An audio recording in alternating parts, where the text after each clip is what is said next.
todos, o meu nome é Pedro Felício e sejam bem-vindos a mais um vídeo do canal Board Games Herald. Este é mais um como jogar e análise de um jogo. E o escolhido para hoje é o jogo Pré-Histórias. Este é um jogo original da The Flying Games e trazido para Portugal em português pela Maldito Games. É um jogo dos designers Alexandre Emery Benoit Turpin e com a arte de Camille Chaussy. É um jogo para 2 a 5 jogadores com 8 ou mais anos de idade e dura mais ou menos 30 minutos. Então, este é um jogo com uma temática pré-histórica, onde vamos ser uma facção de homens das cavernas que terão que caçar e trazer histórias de caçada para depois pintar as suas cavernas com os vários animais caçados, as várias histórias que ocorreram durante estas caçadas. E vamos então ver aqui como é que se joga este pré-histórias e depois vamos voltar para as minhas opiniões.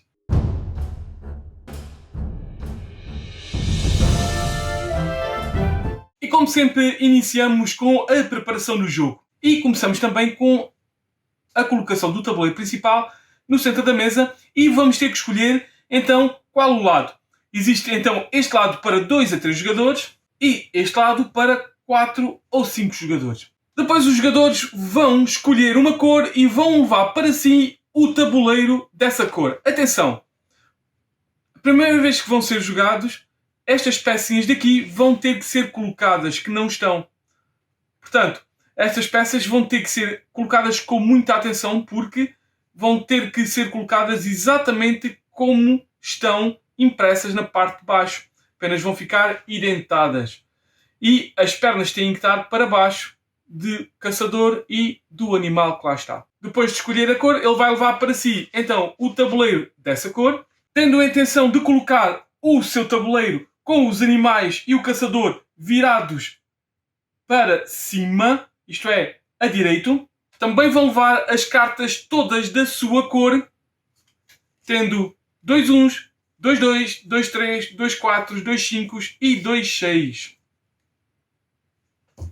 De seguida vão levar também para si uma carta de ajuda. Finalmente vão levar para si os 8 marcadores de totem da sua cor, que irão colocar ao lado do seu tabuleiro.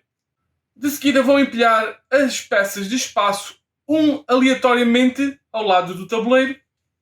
Depois vamos empilhar as peças de espaço 2 também ao lado do tabuleiro, aleatoriamente.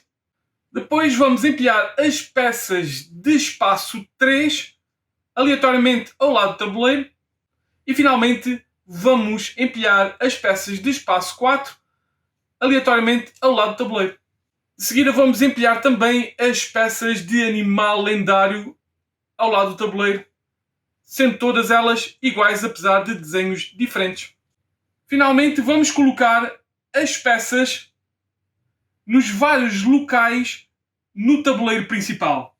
Os locais são então os locais de peça de 1, onde vamos colocar aleatoriamente um em cada espaço. Depois vamos colocar aleatoriamente também 2 em cada espaço. Vamos colocar apenas um neste espaço de 3. Depois vamos colocar também um aleatoriamente neste espaço de 4. E finalmente vamos colocar um animal lendário no espaço em baixo. De seguida os jogadores irão apanhar todas as cartas de objetivo, que têm objetivos de dia e de noite, irão baralhar essas cartas e irão então retirar objetivos de acordo com o número de jogadores, irá colocá-los ao lado do tabuleiro. Se forem 2, 3 jogadores, serão 4 objetivos. E se forem 4 ou 5, irão ser então 5 objetivos colocados. Nos primeiros jogos é aconselhável jogar com os objetivos do Sol. A partir daí poderão ser jogados com os objetivos noturnos, todos, ou haver uma variação sendo os objetivos do Sol mais fáceis de conseguir e os objetivos da Lua mais difíceis de conseguir. De seguida, os jogadores irão biscar 3 cartas que serão então a sua mão para o início do jogo. E está pronto então o jogo de pré-histórias a iniciar. O objetivo do jogo de pré-histórias é ver-nos livres dos marcadores de totem da nossa cor. Podemos fazer isso utilizando os objetivos gerais que estão impressos no tabuleiro ou os objetivos variáveis públicos que vão ser mostrados nas cartas. Quando alguém ver-se livre dos seus 8 então marcadores através de objetivos, irá vencer o jogo. Um jogo de pré-histórias irá decorrer por rondas. Em cada ronda, os jogadores irão fazer várias fases. Irão, então, jogar cartas da sua mão para fazer a caçada, irão adquirir peças do tabuleiro de Polyminos, irão colocar essas peças nos seus tabuleiros pessoais, irão também fazer objetivos para depois conseguir ver-se livre dos seus marcadores de totem para vencer o jogo. Todos os jogadores irão jogar as seguintes fases da ronda. Começando primeiro pela fase de iniciativa, depois pela fase da caça. Em terceiro, vamos pintar a caverna e finalmente vamos validar objetivos. Na fase da iniciativa, os jogadores irão escolher o número de cartas que quiserem da sua mão e irão colocá-las ao lado do seu tabuleiro viradas para baixo. Isto tudo simultaneamente e de preferência não deixando os outros ver o número de cartas que acabaram de jogar. Atenção! Os jogadores poderão decidir não jogar cartas nenhumas na ronda. Quando todos os jogadores estiverem prontos e jogar as suas cartas que desejaram, todos irão ao mesmo tempo mostrar as cartas escolhidas. Depois de reveladas as cartas, quem tiver a soma das cartas mais baixa será aquele com maior iniciativa. Em caso de empate, os jogadores irão verificar qual é a carta que tem a velocidade mais alta e quem tiver o maior valor de velocidade será o primeiro de entre os empatados. Então, o mais baixo e aquele que iria iniciar então a restante ronda seria o 2, porque este é que tem a iniciativa mais baixa. Seguido do azul, que tem 6 de iniciativa. Depois, finalmente, o vermelho, que tem 17 de iniciativa. O branco, como não jogou, não irá à caça durante esta ronda. Se os jogadores jogarem exatamente o mesmo valor de iniciativa, isto é, ambos jogaram 6, a soma dos valores, então vai ter que haver um desempate. E para isso, os jogadores irão ver as cartas e a velocidade de cada uma das cartas que jogou. Isto é, a velocidade está no canto superior direito de cada carta. O jogador que jogou a carta com a maior velocidade, isto é, a carta que tiver o homenzinho a correr maior, então será o que venceu esse empate e será ele a jogar primeiro que o jogador que estava empatado. Neste caso, o azul tem uma carta que tem 52 de velocidade, o amarelo tem uma carta que tem 49 de velocidade, portanto seria o azul a jogar primeiro que o amarelo, apesar de terem a mesma iniciativa. A caça irá seguir a ordem de iniciativa, começando então aquele com a menor soma das cartas, ou com a mesma soma, mas venceu o desempate, e continuará em ordem crescente por iniciativa, onde cada jogador irá realizar o seu turno. Isto é, neste caso, primeiro seria o azul, depois o amarelo, depois o vermelho, o branco não irá à caça porque não jogou carta nenhuma. No seu turno de caça, então, o jogador irá adquirir uma ou mais peças do tabuleiro principal de jogo. Para isso, o jogador poderá dividir ou não as suas cartas jogadas pelos vários locais, desde que a soma das mesmas tenha o valor mínimo requerido pelo local. Isto é, vamos dizer que o vermelho ia jogar e ainda tinha todas as peças, o que não seria muito possível. Mas vamos dizer que teria todas as peças. Ele então tem 17. Ele pode ir buscar, somar este valor todo e ir buscar uma peça grande, por exemplo, pode ir buscar esta peça daqui, ou então pode dividir isto por várias peças. Pode inclusive ser 2 peças ou até 3 peças. E como é que nós vamos saber estes valores e que peças é que podemos ir buscar? cada local deste tabuleiro principal tem uma espécie de uma tabuleta de madeira. E cada tabuleta de madeira tem duas informações. Tem uma informação de uma flecha vermelha e uma flecha verde. E à frente da flecha vermelha tem um número, ou mais que um número, e à frente da flecha verde tem um número com um mais. Este que tem à frente da flecha vermelha é o número mínimo que o jogador poderá utilizar para caçar nessa zona. Isto é, este aqui, o número mínimo para caçar esta peça é um 2. Nesta é apenas um 1, mas também pode caçar com mais que isso. O número mínimo aqui para caçar esta peça é um 4 e o número mínimo aqui, esta peça para caçar é um 5. 7 para caçar esta, 10 para caçar esta e 13 para caçar esta. Qual é então a diferença entre os outros números? Significa que a partir de o valor que está à frente da flecha verde, para cada uma das locais, ele não vai levar nenhum ferimento. Se jogar um valor que esteja à frente da flecha vermelha, apesar de levar a peça desse local, irá levar também um ferimento. Por exemplo, eu poderia ir buscar esta peça daqui com o valor 6, ou qualquer, na verdade, uma destas peças com o valor 6, e poderia buscar esta peça com o valor 11, porque no mínimo é 10. Se eu for buscar então uma destas peças, eu posso escolher qualquer uma delas e vou levar. E como o valor é superior a 4, neste caso, então eu não ia levar nenhum ferimento por esta peça. No entanto, se eu for buscar esta peça com o valor 11, significa que eu vou levar um ferimento, porque apenas com 13 ou mais eu não levava ferimento nenhum. Portanto, eu ia buscar esta peça e levava um ferimento. Quer dizer que nesta caçada o vermelho ia levar um ferimento. Depois de jogadas as cartas, essas cartas jogadas serão descartadas para uma pilha pessoal de descarte. Atenção! Mesmo depois de jogar as cartas na iniciativa, o jogador pode decidir que não quer caçar. Porque, por exemplo, levaram a peça ou peças que ele queria. Se assim for, então ele poderá devolver as cartas para a sua mão para poderem ser jogadas numa ronda seguinte. Atenção, quando são retiradas as peças, não serão imediatamente repostas, apenas sendo repostas, relembro, no princípio de cada ronda. O que significa que o jogador pode não conseguir adquirir peças e então poderá decidir não caçar e puxar para si as cartas jogadas. De seguir, os jogadores irão biscar novas cartas do seu baralho dependendo de como decorreu a caça. Se o jogador não adquiriu nenhuma peça, ele irá biscar 3 cartas. Por exemplo, o branco não caçou, não adquiriu nenhuma peça, logo ele irá biscar 3 cartas, juntar à sua mão.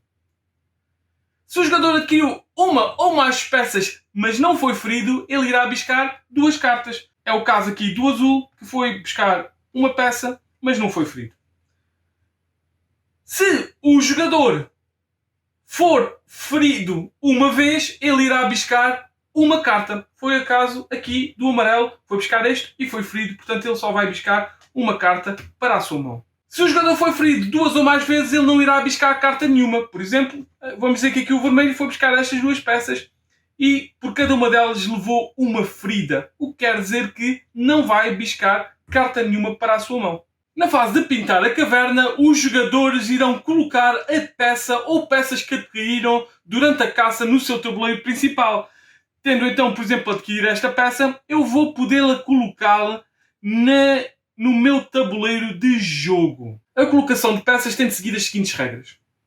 A primeira peça deverá de ser colocada na totalidade ou em parte na coluna mais à esquerda do tabuleiro. Isto é, eu vou ter que colocar a minha peça sempre aqui, seja em parte ou seja na totalidade. As peças, quando colocadas, deverão ter os seus desenhos dos animais direitos, não podendo rodar as peças, mas, no entanto, poderá ser virada para o outro lado, o que pode permitir uma colocação mais próxima do necessário. Poderá então ser colocada aqui, ou poderá virar e ser colocada assim desta forma, mas sempre com as pernas para baixo, isto é, a direito. Todas as peças seguintes deverão ser colocadas ortogonalmente adjacentes a uma peça já colocada, com pelo menos uma parte da peça a tocar outra parte de uma peça colocada. Apenas cantos não pode ser. Isto é, eu não posso fazer assim, mas poderia fazer assim ou assim. Claro está que as peças não poderão ser colocadas em cima de outra peça, não poderão ser colocadas fora do tabuleiro, nem poderão ser colocadas por cima de uma peça que já lá esteja, daquelas que estão coladas em cima do tabuleiro. Se o jogador não conseguir colocar uma peça da sua caverna, este deverá descartar essa peça de jogo imediatamente. Se eu colocar uma peça, ela cobrir o desenho de uma mão, o jogador irá biscar uma carta do seu baralho e irá juntá-la à sua mão. Se ela cobrir o desenho das duas mãos, o jogador irá biscar duas cartas do seu baralho e irá juntá-las à sua mão. Depois de colocadas todas as peças que adquiriam nesta ronda, os jogadores vão confirmar se realizaram alguns dos objetivos, podendo ser objetivos de cartas ou objetivos permanentes no tabuleiro de jogo. Começando então no jogador com a menor iniciativa, ele irá verificar se durante esta ronda ele fez um ou mais objetivos. Irá validar todos esses objetivos. Os objetivos permanentes são então criar uma coluna, uma linha ou adquirir um dos animais lendários. Isto é, se eu tiver feito agora então uma coluna, eu vou pegar num destes tokens, só um, e vou colocar aqui. E se tiver adquirido aqui esta peça de animal lendário, também vou poder fazer isto. Eu vou poder fazer isto sempre que eu fizer numa ronda um destes seus objetivos. Os objetivos de cartas variam de acordo com as cartas. No entanto, se um jogador fez um ou mais objetivos de carta neste turno e foi o primeiro a fazê-lo, ele irá colocar até 2 marcadores de totem em cima do objetivo feito. Isto é, eu fui o primeiro, vamos dizer que eu fui o primeiro a ligar os 2 animaizinhos que estão presentes de início no meu tabuleiro. E se assim foi, eu fui o primeiro a fazê-lo, não está cá nenhum, eu vou meter 2 marcadores de tótems em cima. Também tem este feito daqui, que é rodear por completo de animais. Então, o caçador que está já colocado de início no meu tabuleiro, mas não fui o primeiro, logo eu só iria colocar um. Todos os jogadores que façam em segundo lugar um objetivo só vão lá colocar um marcador de totem. Esta verificação seria feita então por todos os jogadores em ordem de iniciativa. Depois disto, iria iniciar-se uma nova ronda, começando com a colocação de novas peças ali e começando então a ronda com as fases normais. O jogo termina imediatamente assim que um jogador colocar o seu último marcador de totem num objetivo. Mesmo que os outros jogadores tiverem forma de validar um dos seus objetivos, depois deste jogador não o poderão fazer e esse jogador será o vencedor. E é assim como se joga ao pré-histórias.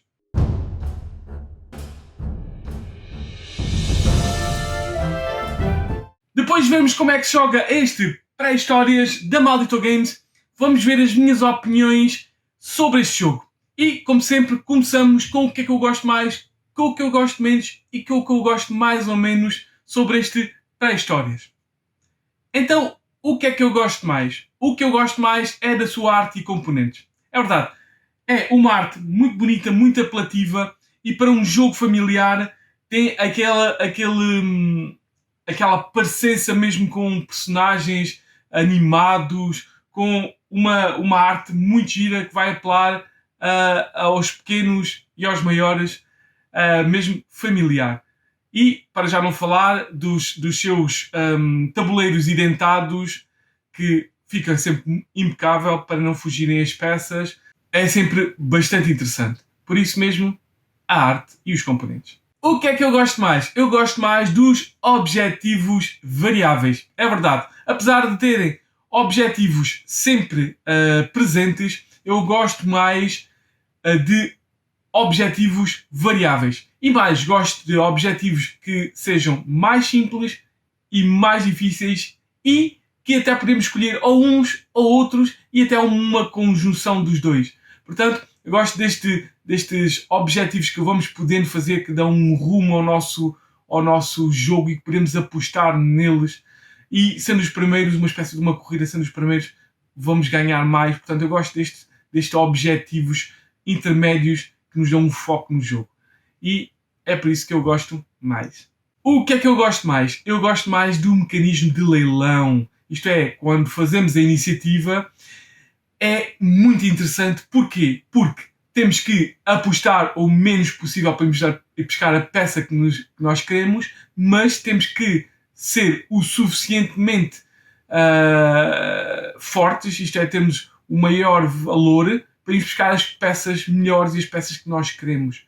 Portanto, é ali um balanço entre o que jogamos para sermos os mais baixos da iniciativa e o que queremos jogar mais alto para irmos buscar mais peças ou as peças que nós queremos, de forma a termos mesmo a hipótese de buscar as peças maiores, se é isso que estamos interessados. Portanto, há aquele balanço de saber, então, e acho essa escolha entre o que jogar para ser mais rápido ou para irmos buscar mais peças ou maior peças, muito interessante.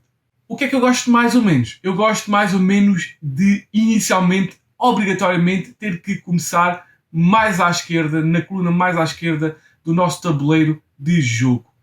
Não vejo razão aparente para isso acontecer. É verdade que eu não joguei dezenas de jogos, mas o porquê, ok, percebo não jogar no centro, jogar numa das laterais, mas porquê obrigatoriamente no lado esquerdo? Acho que não faz grande lógica. Não é uma coisa super importante, mas acredito que é uma restrição que não tem grande razão de o ser, pelo menos na minha opinião e daquilo que eu tenho jogado. Por isso mesmo, gosto mais ou menos. E o que é que eu gosto menos? O que eu gosto menos é que faltam os sacos para metermos lá as nossas pecinhas. E, na verdade, diz para empilhar as peças, mas as peças não são muito empilháveis. Isto é, para fazer portanto, cada tipo de peça, de 1, de 2, de 3 e de 4, podem ser empilhadas, mas não é muito aconselhável. Ou melhor, não dá muito jeito, as peças caem em pilha, quando se tira aquelas transbordam para lá e depois tem que se fazer outra vez a pilha. Não faz muito bem esse serviço de empilhar para ir buscar a peça, porque não podemos pôr uma peça que queremos, temos que pôr uma peça aleatória. Nós estamos a ver a peça que diferencia não só em forma nos 3 e 4, como nos desenhos, e isso influencia o jogo em si. Portanto, eu acho é verdade que ia aumentar o preço do jogo, se calhar até significativamente. Mas pronto, não vêem de base estes saquinhos que deviam ver, estes saquinhos opacos que deveriam ser lá colocadas as peças e que eu acho que era essencial para este jogo. E é por isso que eu gosto menos. E depois sabemos o que eu gosto mais, o que eu gosto menos e o que eu gosto mais ou menos sobre este pré-histórias. Vamos saber as minhas opiniões finais e globais. E eu gosto deste jogo. Gosto, sim senhor. É um jogo familiar puro. Eu gosto mesmo de um joguinho com aquele toque familiar que não é difícil, mas tem um pouco de profundidade, tem umas escolhas interessantes que, mesmo crianças, este diz aqui 8 anos. É possível, eu acredito que este jogo com 6, 7 anos também depende da experiência que essa criança tiver a jogar. Acredito que com 6, 7 anos, acredito que seja possível jogar este jogo. Talvez a parte das cartas e dos objetivos seja mais difícil de alguém com 6, 7 anos fazer então uma estratégia para essas cartas. Mas o jogo em si, a forma como funciona, creio que é um jogo simples que qualquer criança pode jogar. Mas sim, 8 anos é uma idade que dá para fazer também então a estratégia das cartas de objetivos. E é então exatamente, tem uns componentes bonitos, tem uma arte bonita, tem uma jogabilidade simples, com boas escolhas, que não é um jogo super profundo, não é um jogo que vai apelar a jogadores hardcore, mas é um jogo que, na minha opinião, é bom familiarmente. É um jogo para jogar num seio familiar e com jogadores, e é um bom jogo introdutório. Não é só um jogo familiar, é um bom jogo introdutório. É um bom jogo para pessoas que não jogam muitos jogos, jogam poucos jogos, ou jogos que estão agora a iniciar neste mundo. E sem dúvida é bom para isso. Não é um jogo que requeira uma profundidade muito grande e complexidade de regras, que não as tem. É um jogo que consegue introduzir talvez os jogadores a mecanismos para este tipo de jogos de tabuleiro, como a iniciativa, como as cartas de objetivo. Portanto, tem estes mecanismos que são simples, mas ao mesmo tempo são introdutórios para jogadores que estão a iniciar este jogo. E pronto, o meu conselho é, se têm uma família e gostam de jogar jogos em família, ou então são pessoas que gostam de jogos introdutórios mais simples, mas que têm um bocadinho de mito, de xixa, é um jogo que vocês deverão adquirir, ou pelo menos jogar com muita atenção, e vão ver que vão gostar. É então esta a minha opinião sobre este pré-histórias da Maldito Game. E ficamos por aqui. Espero que tenham gostado, espero que voltem para mais vídeos e até ao próximo vídeo.